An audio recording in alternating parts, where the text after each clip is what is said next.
Hi, welcome back, and this week we're talking about verruca treatments. Last week we talked about what verrucas are, so you can go back and look at that video if you want to know more. So, looking at some of the older treatments, you had things like salicylic acid and even some of the cryotherapies actually, the older treatments.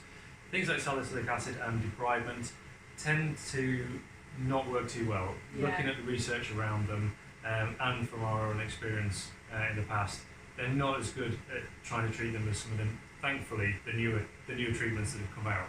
So, Definitely. I'm going to hand it over to you for this. Probably just to qualify, some of those treatments do work okay in children because verrucas in children are different. So for adults, they're not very effective. So the two most effective treatments that are out there are verruca needling and Swift, which is this machine behind us here. So verruca needling has been around a little bit longer. You do need an anaesthetic to have it done to numb your foot. And we do use a hypodermic needle, puncture the area many times, and that encourages your body to resolve the problem. Swift works slightly differently.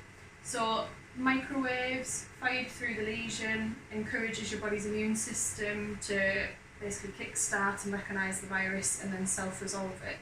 So both very effective treatments. Swift probably slightly more than the other, but some people aren't eligible for Swift and they can have the needling. So they're both great options to go for if you're considering treating your verruca. And significantly more successful than traditional